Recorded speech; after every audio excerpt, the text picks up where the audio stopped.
Muy buenas tardes, bienvenidos a Paréntesis, y hoy vamos a tener como invitado el 18º encuentro de escritores caldenses que tuvo lugar en el municipio de Filadelfia, aquí en el departamento de Caldas. Y vamos a hablar con algunos de los personajes que se reunieron en torno a la escritura y a la palabra. El primero de ellos, Julián Chica. Julián, buenas tardes. Buenas tardes, Ramón. Gracias por estar en nuestro pueblo. No, señor, con muchísimo gusto. Julián, hablemos un poco sobre la importancia de estos encuentros. Ya vamos por la 18ª versión. Este está unido a otros encuentros que se realizan en este departamento y en departamentos vecinos. Pero el por qué hacer vigente esto y continuar haciéndolo. Primero porque se convierte o se ratifica como un lugar de encuentro. De los encuentros lo que queda son las redes que se generan, los procesos que cada uno en nuestros lugares está realizando, y eso potencia a la población, se convierte en una oportunidad para la formación de públicos y espectadores también. Quienes se han dedicado, como tú lo has hecho durante tantos años, a escribir, a indagar la historia, pues yo creo que es muy grato tener por lo menos 1 o 2 días para que ustedes se encuentren. ¿Cómo te pareció este encuentro y quiénes pudieron participar de él?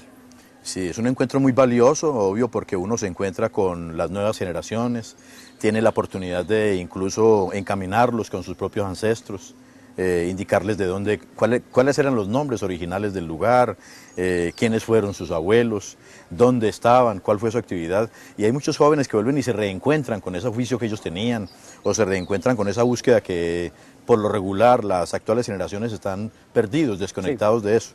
En este encuentro, que es dedicado al filósofo Danilo Cruz Vélez, un filósofo filadelfeño que falleció en el año 2009 y del cual todavía la historia está por reivindicarle su puesto en la filosofía, es el asunto de que en esa dedicatoria él se enaltece su nombre, se enaltece la ciudad y obviamente Caldas.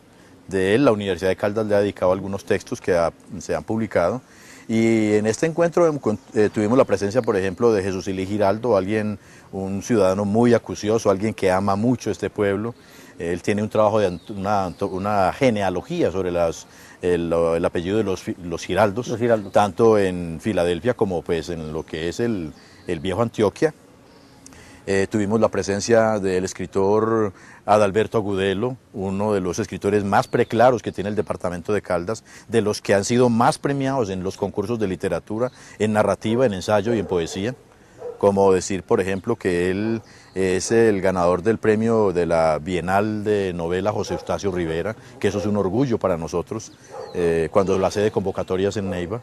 Él es ganador también del premio Aniversario Ciudad Pereira 2007-2009 y el que convoca la Fundación Gilberto Alzate Avendaño. Entonces tenerlo acá, una persona como que uno ve que se deja abordar, humilde, y así como él, la mayoría de las personas, como por ejemplo José Miguel Alzate, que nos está acompañando también, alguien muy distinguido, muy emblemático de Aranzazu. Y así por el estilo también tenemos la escultora María Esther Correa, que trajo sus tallas en cedro negro, y vemos nosotros que esto aquí definitivamente es un reverbero de literatura, de talento humano, con mucho potencial, y pues nos hace sentir orgullosos el hecho de que Filadelfia está ubicada en todos los lugares del planeta. Pero a eso quiero entrar. Julián, hablemos un poco sobre, bueno, tú has relacionado a algunos escritores que han asistido, igualmente algunos de los caldenses que se han dedicado, yo diría que gran parte de su vida a escribir, a indagar la historia, bueno, y vamos a hablar también de novelas, de ensayos y otra serie de trabajos. Pero ¿por qué no hablamos un poco sobre Filadelfia como tal y la importancia de los hijos de Filadelfia en la escritura del departamento de Caldas? Claro. En las letras de Caldas. En las letras, sí. Pues de Filadelfia hay que notar primero que ese nombre es un nombre muy exótico, es un nombre que hay que ir a escrutarlo a Cisjordania, al año 300 antes de Cristo, o a Turquía, muy cerca a Estambul, a la capital de Turquía. Hubo otra Filadelfia en el 140 años por allá, hace mucho rato, y hay que ir a escrutar por allá. ¿Por qué nuestros fundadores de esta población escogieron un nombre que tenía también la remembranza de que en esa época era la capital de los Estados Unidos, sí, la Filadelfia que había en Pensilvania, de los Pilgrim, que llegan ahí en su barco tratando de buscar una nueva tierra, un nuevo cielo. Entonces encontramos nosotros que con ese nombre hay una evocación muy extraña. La pregunta nos la han hecho en varias oportunidades, en distintos sitios, es ¿por qué Filadelfia tiene esa tradición? Desde el año 60 veíamos que había una tradición de declamadores, una tradición cuando estaba el colegio de señoritas Sí, claro. de Santa Teresita, y allá había un grupo de teatro donde las actrices que eran estudiantes sin mayor formación y lloraban a voluntad.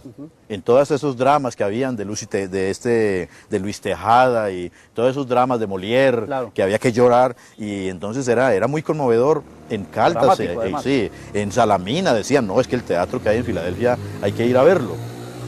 Y entonces, así como el teatro, vemos nosotros expresiones como la expresión de los mimos que hubo recientemente en un desfile que se realizó el año pasado, y vemos nosotros que esto es de talla mundial, todo lo que está sucediendo acá.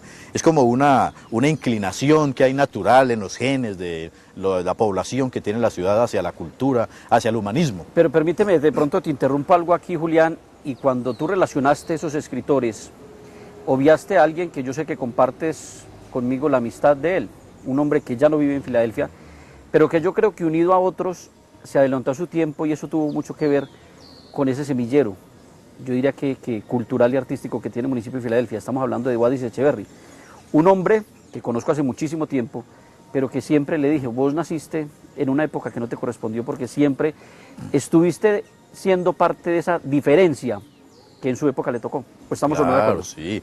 Thomas S. Eliot, que es Premio Nobel de Literatura del 48, norteamericano, Sí. y que luego se radicó en Inglaterra y fue angloamericano, él decía que el poeta, sobre todo el poeta y el artista, está adelantado a su tiempo, Claro. está fuera de lugar, está escribiendo para las siguientes generaciones que lo van a entender.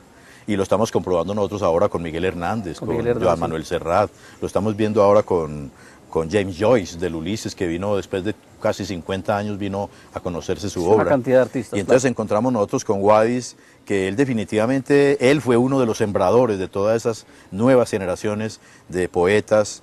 Yo me creo incluido dentro de ella porque de sus ejemplos y de sus gestos histriónicos que hacía en la población, Y uno se iba pegando. Y su bellísimo movimiento, Claro, los ¿no? alzados en almas. Exacto, alzados en almas, y jardinero de la Casa de Poesía Silva. Sí, claro. Yo de él conservo, por ejemplo, todavía una edición muy linda de Las Mil y Una Noches, Sí. que él conservaba sus libros en medio de su casa de Guado y de Esterillas, y en unas condiciones que son, desde una perspectiva pueden ser muy precarias, pero que desde otras son muy poéticas, muy artesanales. Escribir un libro, y ahora vamos a hablar sobre el último que has publicado, ¿cuánto tiempo te toma? Y si llegar a conocer un poco la historia de nuestros pueblos y de nuestro departamento, ¿es complicado a veces? Sí, yo creo que es una vida, es como si uno recogiera las microhistorias desde los abuelos, Sí. los bisabuelos, que todas estas poblaciones están llenas. Y es una misión muy grande, Sí, ¿no? están llenas de todas esas crónicas. Toda esa tradición oral está muy viva en los pueblos. Se dice que en Colombia no se lee, pero en Colombia hay una tradición oral permanente, hay lo que llama oralitura Pues es permanente. que veía, porque este encuentro de escritores de Filadelfia ha coincidido con la Feria del Libro en Bogotá, Eso. y escuchaba anoche en un noticiero que decían que afortunadamente el índice de lecturabilidad que hay en el país ha crecido. No en la manera que uno quisiera, pero por lo menos vamos avanzando en eso. Sí, Puedes continuar. en efecto. Entonces, abordar el asunto de la historia implica, de cierta manera, haberla vivido, Sí. con testigos de excepción, o haber estado en lugares que le produjeron a uno ese impacto emocional, al punto de que ya se convierte en una obsesión, Sí. hasta llegar al origen de eso, encontrar la fotografía o encontrar el dato que es decir, el hilo de la madeja que lo lleva a uno Y me hasta imagino ese que todo sitio. lo que ves empiezas a mirar de dónde viene. Exacto, sí. ¿De dónde viene? ¿Eso por qué se llama así? Sí. El nombre, que es la toponimia, ¿no? Claro. ¿Eso por qué se llama así? ¿Por qué a mí me pusieron ese nombre? ¿Por qué a Ramón le pusieron el Ramón. nombre de Ramón? Sí. ¿De dónde viene eso? ¿Cuál fue la motivación de ese padre, esa madre, cuando discutieron lo del nombre? Cuando sabemos que en estos pueblos que son tan endogámicos, ha habido incluso rupturas de matrimonios por la escogencia de un nombre. Claro, claro. Sí, dice, no, porque ella quiere el nombre X y él quiere el nombre Y. Y entonces dice, no, entonces de aquí para adelante no continuamos. De ahí hasta esa fuerza ha llegado a ser la influencia endogámica de estos pueblos. Entonces publicar es algo que tiene que ver con el tiempo, con la dedicación, con la oportunidad de tener el toque, el acceso a esa pista en la investigación. Pero ¿cuándo lo descubriste en tu vida? que iba a hacer eso. Desde pequeño. La historia, indagar, investigar. Desde pequeño. Yo incluso por ahí comento en los conversatorios que mi madre era muy preocupada porque yo estaba leyendo a los 7 años un libro que me regaló un padrino titulado Cumbres Borrascosas. Pues ese título era escandaloso, hablar en el 60 de un libro de esos, que es un libro también es pesado, digamos, para un niño de 7 años. Leer, sí. Y entonces yo me iba para el primer piso, para los bajos de la casa a leer, buscando obviamente el silencio y la concentración. Y cuando un niño está muy callado, el papá piensa que es que está haciendo fechorías. Sí. Y resulta que yo estaba leyendo. Sí. Entonces ella se preocupaba, no, usted se va a enfermar, usted le va, ¿cierto? Y eso es ¿por qué? Porque el contexto en el que ellos se movían, para ellos era muy extraño el asunto de la lecturalidad. Claro, claro, claro. Y eran otras épocas. Entonces también. Sí, entonces desde entonces es cuando desde entonces que empecé a recoger imágenes, cosas que se parecían con lo nuestro, porque la figura literaria es universal. Y desde ahí yo encontré que en ellos había un camino. Y entonces yo los abordaba, los buscaba, dialogaba con ellos. Y yo me convertí prácticamente en la mascota de esos conversatorios de señores de 60 y 70 años, mientras ellos bebían sus cervezas, sus aguardientes, o montaban en un caballo. El niño allí? Eso, yo era ahí una figura extraña, rara, que hoy en día sería imposible, porque claro, ya el código del menor y esas cosas, ¿no? No se permite. Entonces uno aprende de los oficios, de las flaquezas, de las angustias de los adultos, donde no es que los adultos siguen siendo niños. Siguen siendo como uno. Claro. Entonces, esas cosas se han perdido. De modo que de ahí empezamos a sumar todas esas posibilidades. En el colegio tuvimos un periódico mural, no había pues como recursos para publicarlo. Obvio, claro. Luego empezamos a trabajar con periódico de mimeógrafo. Yo aprendí es decir, desde muy joven yo tuve mi máquina de escribir, que fue un regalo del padrino también, de Jesús María Marulanda, una Underud grande, de esas en que hacían las nóminas de los municipios, pero no era del municipio. Claro. ¿Sí? Y no sé, rápidamente y casi de manera autodidacta manejé la mecanografía y todo ese tipo de aspectos que me aproximaron a todas estas cosas. Sí. Bueno, y es una vida que estoy seguro en otra ocasión y con más tiempo podemos indagar, pero quería tenerlo aquí como primer invitado de este 18º encuentro de escritores caldenses que ha finalizado en el municipio de Filadelfia.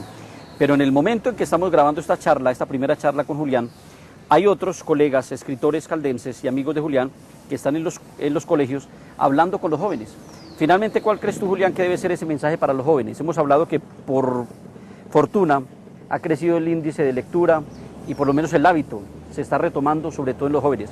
Ese mensaje para los jóvenes que nos están viendo en este momento, que muchos de ellos están charlando con los escritores para que no solamente lean un libro, sino que lo escriban, como lo hiciste tú a muy temprana edad. Sí, que empiecen con un diario o algo. Yo creo que el mensaje para la juventud en Filadelfia y en todo el sector, en toda la cobertura de este programa de paréntesis, es que le reclamen a los docentes, porque yo creo que hay un obstáculo casi insalvable entre el sector docente. Aquí se han hecho unos programas muy lindos en Colombia sobre lectura y todo, pero no hemos empezado con los docentes. Claro. Y el docente no es lector. Pues no quiero en términos absolutos mencionarlo, hay excepciones muy lindas, pero hay una falencia grande. ¿Y es el gran formador de los jóvenes? Sí, hay una gran falencia. La recomendación es esa, le reclamen a ellos, hagan su propio esfuerzo, busquen su propio camino, porque la solución no está en la propuesta curricular que tiene el país, ahí no está. Ahí hay una propuesta tecnocrática, claro, pero lo humanista no está ahí. Y también, obviamente, una recomendación a los organizadores del evento es sentarse a reflexionar sobre el asunto de la convocatoria, porque la convocatoria es una forma de medir el evento también, y que todos los días el reto sea que crezca más. Claro que sí. Julián, pues a ti muchísimas gracias, hombre. Esperamos encontrarnos en otro lugar del departamento de Caldas, en esta que es tu tierra, pero sobre todo nos encontremos en eso tan bello que es un libro y la letra, cuando se sienta uno a disfrutar uno de los escritos que ha tomado gran tiempo, toda una vida, pero sobre todo el amor por la tierra que siempre ha profesado Julián. Muchas gracias y estaré dispuesto a encontrarnos en una próxima oportunidad. Muy amable, muy querido, Ramón. Gracias. Muy bien.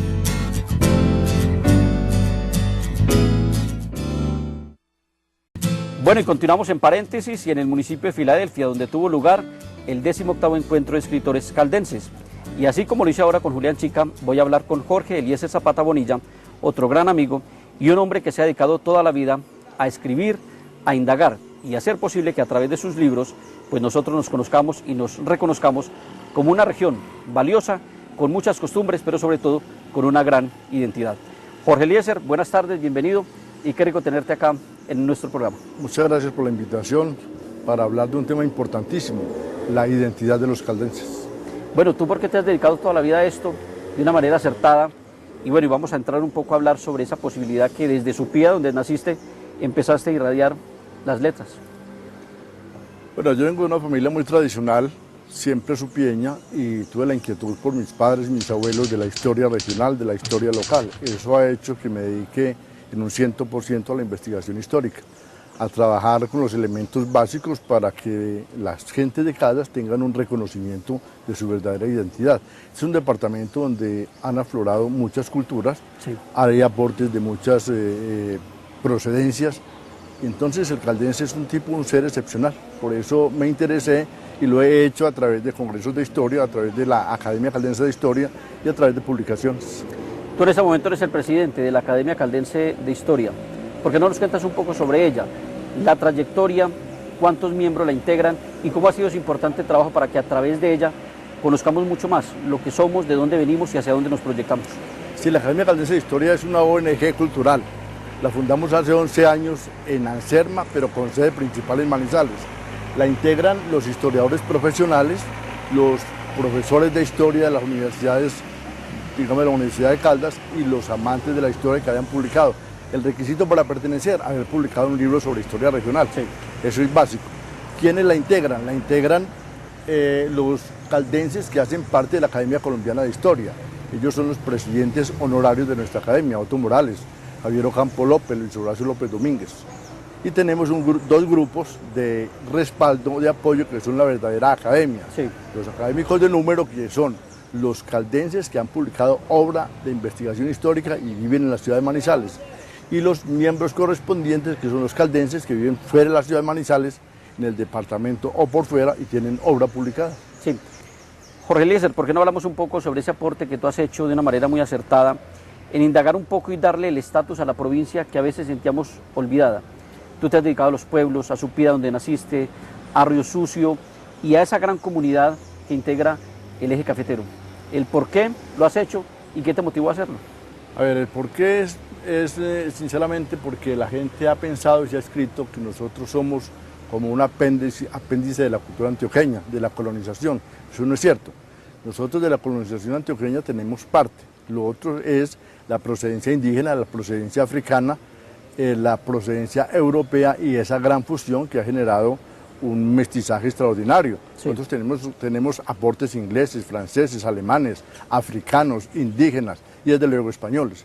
Eso ha generado un caldense con una tipología especial en todos los campos, en el campo físico, en el campo mental, y ha hecho que el caldense sea un hombre echado para adelante, que busque su verdadera identidad y una proyección general. La academia ha hecho ese ejercicio de rescatar todos esos aportes pensando en que el caldense es un ser diferente al que nos han enseñado toda la vida. Jorge Eliezer, los libros van quedando y yo creo que es un fiel testimonio de hombres que como tú toda la vida te has dedicado a investigar y a indagar lo que somos, de dónde somos y, como decía ahora, hacia dónde nos proyectamos. ¿Cómo estás viendo esas nuevas generaciones de escritores, ensayistas, poetas, novelistas, que no solamente se están creando en pueblos como Filadelfia y que por eso se sostiene un festival como este, sino que también lo hacen en el departamento de Caldas, igualmente en Quindío y en Risaralda? Pues el profesor Fabio Vélez Correa, que es miembro de la Academia Caldense de Historia, ha hecho un diccionario de escritores caldenses. Realmente Caldas es un departamento supremamente rico en esas expresiones, en ensayistas, en poetas, en novelistas, en cuentistas, y ha descubierto que más de 1000 caldenses tienen obra publicada.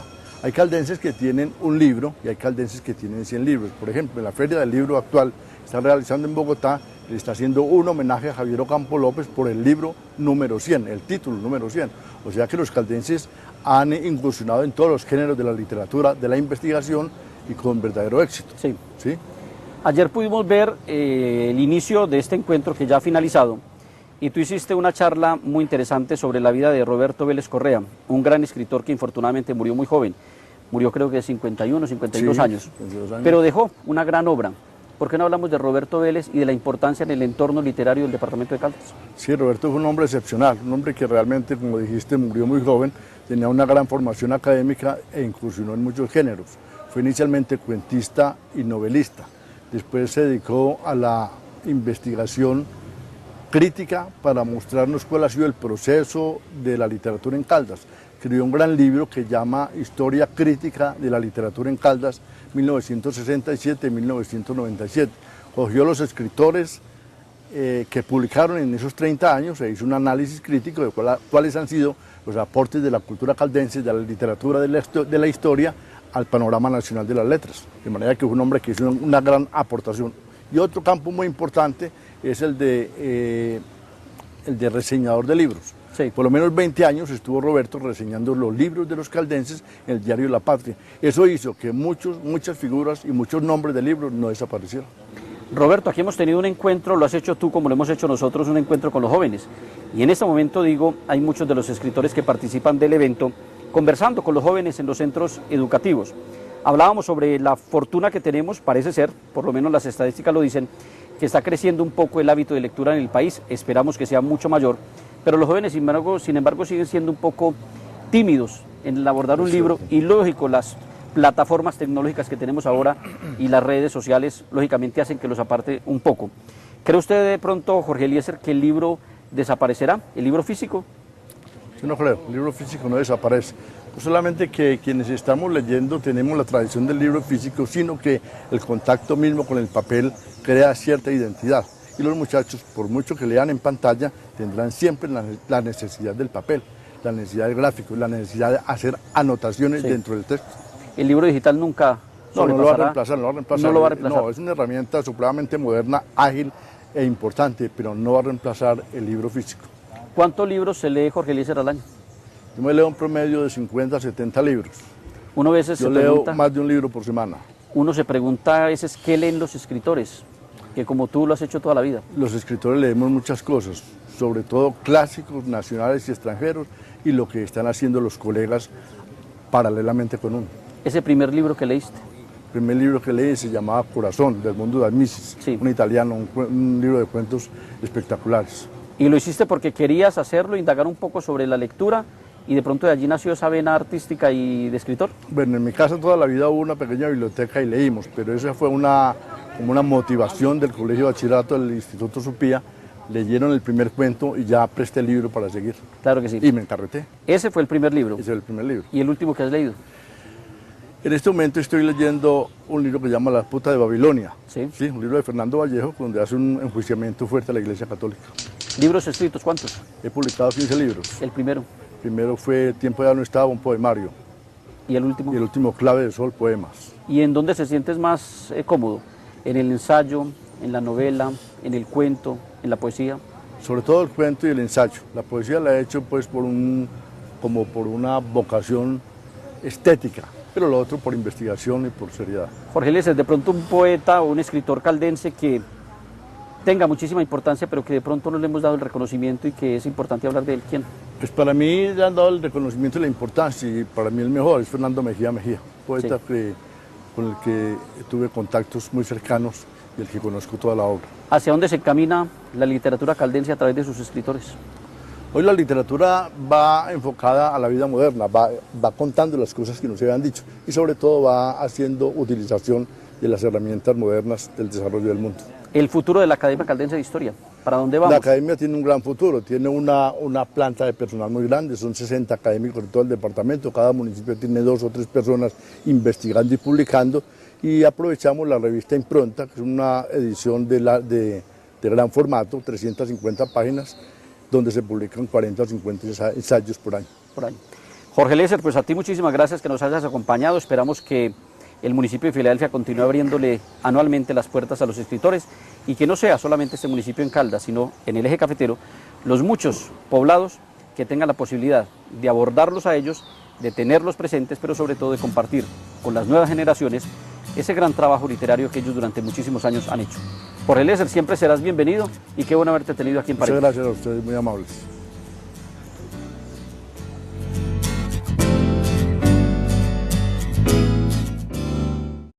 Yo siempre he dicho que es una fortuna venir permanentemente a los municipios de Caldas, Quindío, Risaralda, para encontrarme con amigos, y los que no son, por lo menos los hago.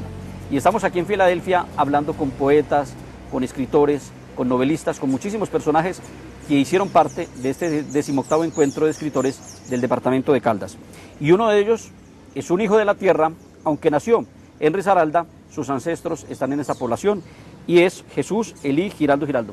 Jesús Elí, buenas tardes y bienvenido a Paréntesis.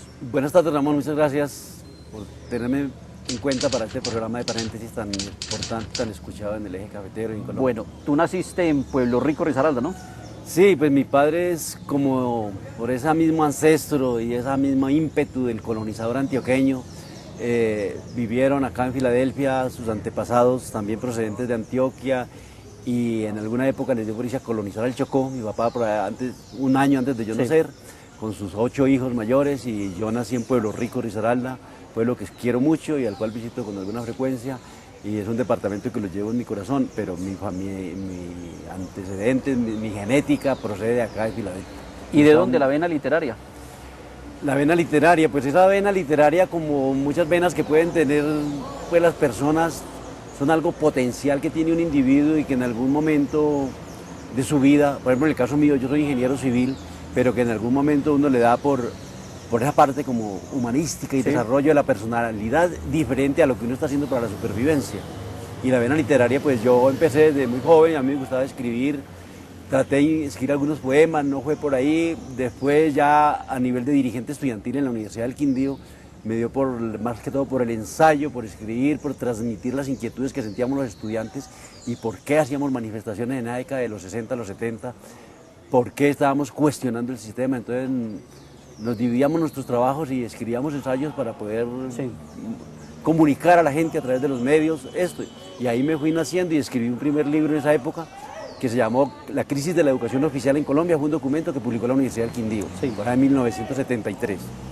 Después de que me gradué de ingeniero civil en la Universidad del Cauca, escribí en 1982 el libro El niño colombiano frente a la crisis educativa.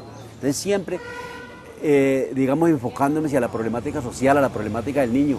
Y otra razón de la vena literaria, yo creo que por el hecho de haberme graduado aquí en Filadelfia como maestro rural, trabajé aquí en algunas veredas y después fui al Quindío a trabajar, y antes de seguir estudiando en la universidad. Entonces, la inquietud por las problemáticas del niño, del campo, me llevó también, después de escribir este libro, El niño colombiano frente a la crisis educativa, me llevó a escribir un libro que se llama Vivienda Rural, un desarrollo integral. ¿Se requiere de ser un buen observador cuando se dedica uno a escribir? Yo creo que más que todo es eso, un observador físico y un observador mental, que uno esté cuestionándose, muy atento, que uno esté analizando, que esté atento a las circunstancias. A uno en la escuela nos preguntaban, una vez me decían a mí, ¿cuántos postes de luz hay entre su casa y la escuela? Y no sabíamos. ¿Cómo se escribe Alka-Seltzer? Entonces, mire que era simplemente observación. Yo iba a la tienda de Alka-Seltzer y debería mirar la ortografía, cómo se escribe. Y ser conscientes de lo que se está viendo y de lo que se está pensando. Exactamente. Y eso es lo que uno va llevando y va plasmando ya en los escritos. Esa problemática del país, la problemática social, la convivencia. Y todo eso me fue llevando a mí, después de escribir el libro Vivienda Rural, un desarrollo integral, que obtuvo en 1988 una mención honorífica del premio Mariano Ospina Pérez, como una de las mejores obras de desarrollo social. Entonces, pues uno va mirando y va evolucionando. Y esa evolución lo va llevando a que la problemática no es solo física, no es solamente lo externo, sino lo interno. ¿Qué estamos haciendo los humanos para que esta problemática siga, cambie, mejore? Entonces me llevó a profundizar más en el conocimiento del intelecto, del subconsciente. Pero yo estoy seguro que cuando tú hablas de ese cambio que tenemos que tener los seres humanos definitivamente, y algo que tuvo que ver con la charla que tú ayer tuviste en este encuentro, pues preciso, a eso tiene que ser. Y yo creo que los grandes escritores y los escritores de la provincia que tienen un gran trabajo, pues creo que lo están logrando a través de sus escritos. Aquí tengo solamente, Jesús Elí, algunos de los 9 libros que tú has escrito. Vamos a hablar de este primero que tengo, Camino a mi ser. ¿Qué tiene al interior de sus páginas? Y es muy complicado ponerle el título a un libro. ¿Y tú cómo lo haces? ¿Cómo lo visualizas? Generalmente el título del libro es lo último que se hace. Camino a mi ser surge de ese proceso de profundización, de irnos a la comprobación de que lo externo es una manifestación de lo interno. Y siempre lo tangible está manejado, dominado, dirigido por lo intangible.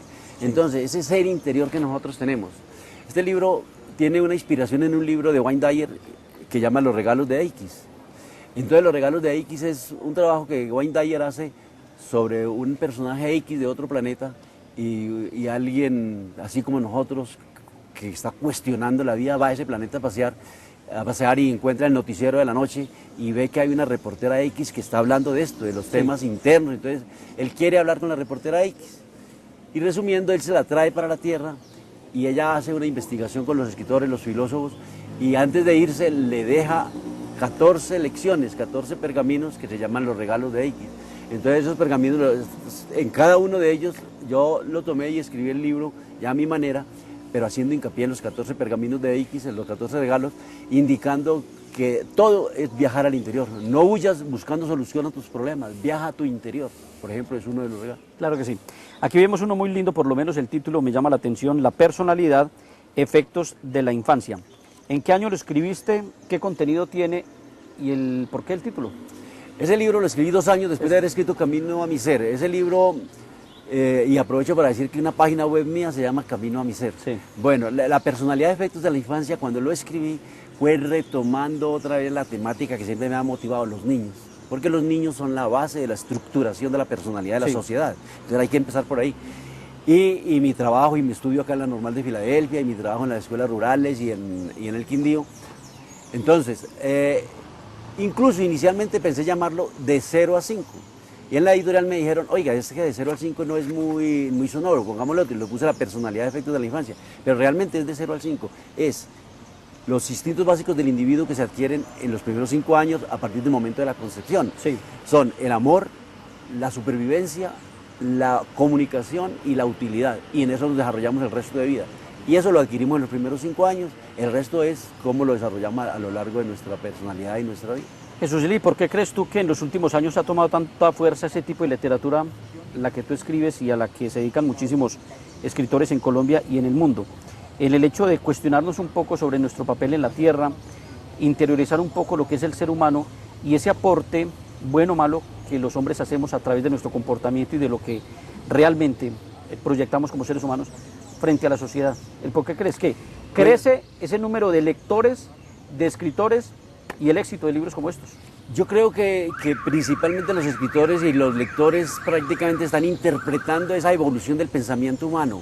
Nosotros en algún momento vamos creciendo en el sentido de que tenemos que hacer caso a la concepción de que nosotros hacemos parte, digamos, de los reinos vivos, del reino vegetal, del reino animal y del reino humano, pero nosotros estamos en una escala superior en la cual tenemos el pensamiento y llegar a saber de dónde procede ese pensamiento y de que tenemos un subconsciente que es el que realmente dirige el consciente.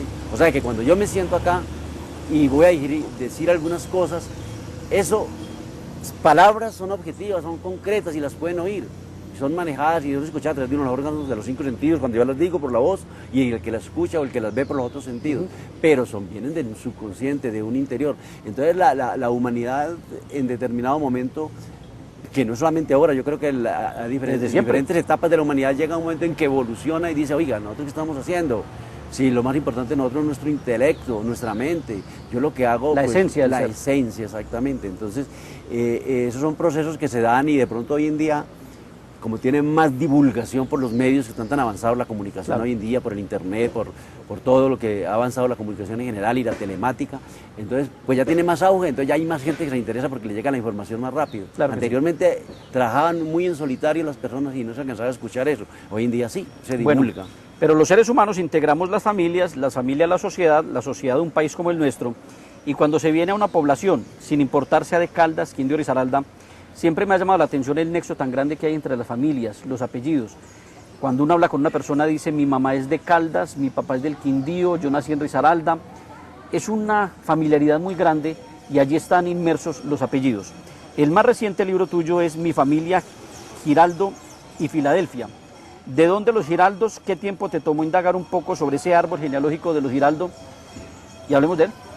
Bueno, mi familia Giraldo y Filadelfia surge de esa inquietud de búsqueda y de identificación que nos caracteriza a los humanos. Y yo creo que nos caracteriza a todos los grupos humanos, pero ya que nosotros lo podemos interpretar como de la descendencia antioqueña, digamos de esta descendencia antioqueña, y es que la colonización antioqueña fue un proceso de mucha unificación familiar, porque los pueblos de Antioquia se desocuparon en un 50% y se vinieron a colonizar esta región del norte de Caldas y el eje cafetero y parte del Tolima y del Valle. Entonces estas familias venían en grupitos de 100, 200 primos, tíos, hermanos. Entonces, como eran puras selvas, entonces ellos estaban reunidos aquí en este pequeño bosque que derribaban y hacían un blanquito que llamaban y se ubicaban ahí una casita. Entonces, pues no había luz, no había recreación, no había nada, entonces mantenían muy unidos. Las horas eran eternas. Y las horas imagino. eternas. Entonces yo creo que esa unidad de familia que ellos traían y el hecho de nosotros ser unos hijos de la colonización antioqueña nos ha legado también ese comportamiento de ellos, de ser tan unidos a lo lado de sus tradiciones, de su familia, su familiaridad. Entonces, en base a eso yo me puse a investigar, quería también pues dejarle algo a la familia y dejarle algo al municipio y comencé a investigar sobre la familia Giraldo. Y obviamente tenía que ubicarla en un contexto, en este contexto de la colonización antioqueña, Sí. y ver por qué ella había aparecido un Giraldo en 1872 aquí. ¿De dónde fue vienen mi los Giraldo? tatarabuelo. ¿De dónde vienen?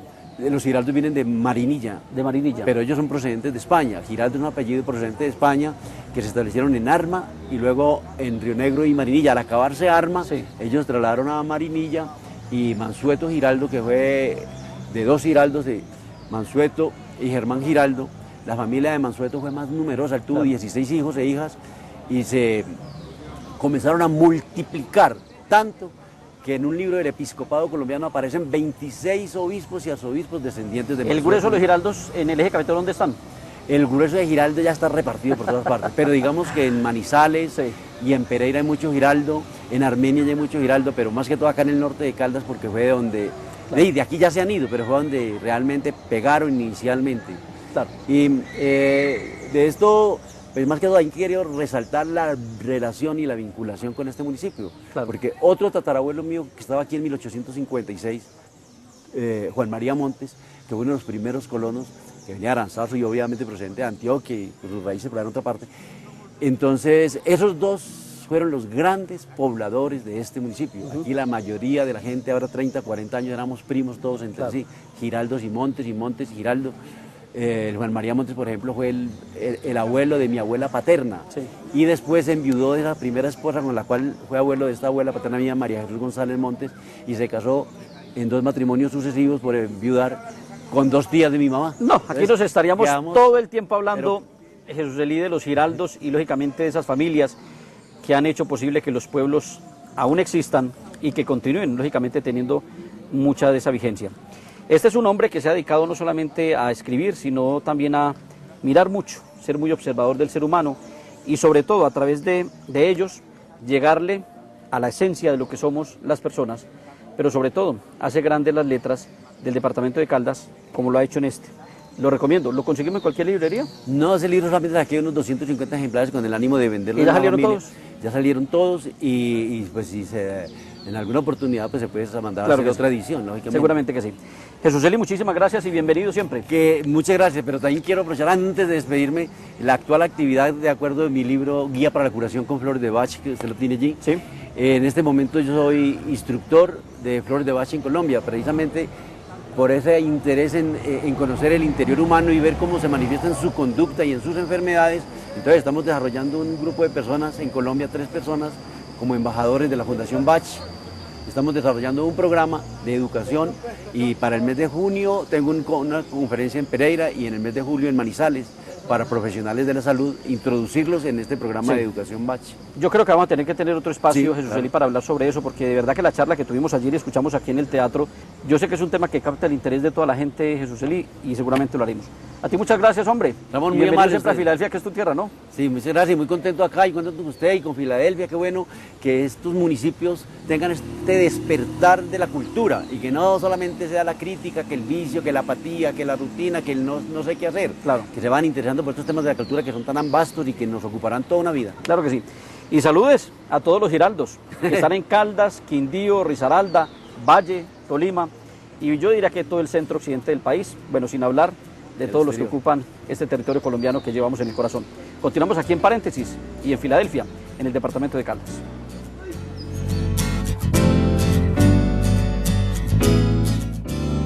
Yo sé que muchos de ustedes comparten el concepto que no hay nada mejor de ponerse cómodo, abrir un libro, olerlo, disfrutarlo, leerlo, pero sobre todo saber qué mensaje nos deja cuando cerramos finalmente esas páginas. Pero me llama mucho más la atención cuando al abrirla encontramos poemas, y poemas de mujeres que para muchos, lo reconozco, y a mi generación, ha servido como gran ejemplo, una cultora caldense por excelencia, una gran mujer muy valiosa y que yo de verdad quiero muchísimo, y estamos hablando de Dorian Hoyos Parra. Dorian, buenas tardes, bienvenida a Paréntesis, y qué rico tenerte acá en Filadelfia y en nuestro programa. Gracias, Ramón, por hacerme esta invitación. Gracias a Filadelfia por invitarme a hacer lo que más quiero, leer poesía y hacer talleres de poesía en los colegios. ¿Por qué la poesía, Dorian? ¿De dónde? Uno no sabe por qué nace la poesía en uno. Sí. Si uno lee y lee y lee y crea y se le van llenando el alma y el cerebro de ideas hasta que de pronto resultan los poemas. Sí. Ese primer poema que leíste y que muy seguramente está allí en la mente, ¿cuál fue? Yo no me recuerdo, había una declamadora que se llamaba Livia Vera. E Iván Cocherín, el viejo cochero, Claro. le contó que yo escribía poemas. Marmateño, ¿no? Marmateño y fue mi mecenas en ese orden de ideas. Sí. Me presentó a la gente de poesía, de arte. Me dijo, usted tiene que leer mucho para poder escribir y observar mucho. Y le contó que yo tenía poesía, y Livia Vera fue a mi trabajo. Yo trabajaba en Industria Alimenticia Noel, y me dijo que le preste la poesía para leerla. Dije, no, pues yo le presto la poesía, pero no voy a decir quién escribió esto, porque después de todo uno, toda la vida, mantiene una inseguridad si lo que uno ha hecho vale la pena y si lo que uno ha escrito vale la pena. Claro que sí. Dorian, yo sé que uno es la conjugación de muchísimas cosas. Aquí hemos hablado de la familia, hemos hablado de las novelas, hemos hablado de los ensayos de algunos escritores, hemos hablado de historia, de dónde venimos, hacia dónde nos proyectamos, pero yo no sé si tú compartas conmigo el concepto del efecto que produce cuando uno lee una poesía. Yo creo que la mejor, y me lo disculpan los televidentes, es la mejor droga que hay. Te manda a un lugar diferente del que estás cuando lee uno una poesía. ¿A ti te pasa algo similar? Sí, yo el año pasado dije, voy a sacar libros de poesía y los voy a regalar a una biblioteca. Y me puse a limpiarlos y a organizarlos y a leerlos. Sí. Dije, ¿cómo voy a sacar estos libros cuando yo sé lo difícil que es hacer una poesía que le cuadre, que quede linda, que tenga un mensaje, y después imprimir un libro? Entonces, ¿cómo voy a sacar esto de aquí? Sí. Y volví, me quedé con todos, porque cada persona, con Jorge Eliezer Zapata hablaba ayer, a través de tantos siglos, ha dicho lo mismo, pero en diferente forma. Diferente forma, claro. Por fortuna. Sí. Y eso nos lo permite, y antier lo celebramos, nos permite tener uno de los más bellos y valiosos idiomas, y estamos hablando del español. Pero contigo hay que escuchar poesía, Dorian. ¿Poeta preferido tuyo? ¿Al que recurres permanentemente? Yo leo a Pablo Neruda, Sí. leo a José Luis Díaz Granados, a Luis Vidales y a Ricardo Nieto. Sí. Y hay poemas como a veces acudimos quienes leemos a esos libros que por mucho que se lean, siempre se descubre algo nuevo en las páginas. ¿Eso mismo sucede con los poemas? Con todos, no importa cuáles sean. Entonces tú vuelves a coger el libro de cualquier poeta joven, muy joven, y te pones a leerlo, y ahí encuentras la esencia de la palabra, la voz, lo que el ciudadano quería decir, con toda esa ternura, con toda esa voz propia.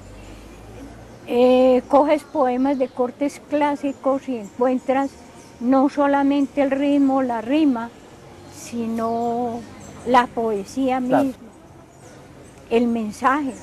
Y coges poemas nuevos que no tienen ni rima y también encuentras ahí el mensaje. Claro que sí. Sobre todo que ahí se proyectan los jóvenes, como lo vamos a ver en algún momento. ¿Qué nos traes para esta tarde? un poco fría y lluviosa en Filadelfia, pero que yo sé que va a calentar un poco los ánimos y el espíritu de quienes nos están viendo a través de paréntesis. Aquí voy a leer unos poemas de mi libro que está en imprenta Sí, y se llama Vivencias. es lo más reciente. Eso es lo más reciente. Estampa de un jardín, a Olmedo Peggy y Esperanza Vélez. El cuenco que la tierra forma se vuelve pequeña charca con la lluvia. La gota cae y un temblor se apodera del agua. Los altos papiros se mueven cadenciosos al compás del aire. Las orquídeas se asoman orgullosas a los espejos. Las veraneras se inclinan al peso de las flores. La hierba recibe feliz la lluvia o el rocío.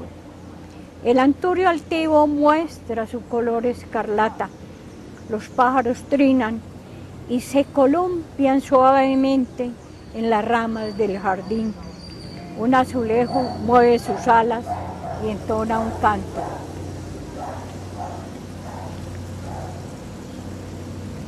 Estas hojas se pegan.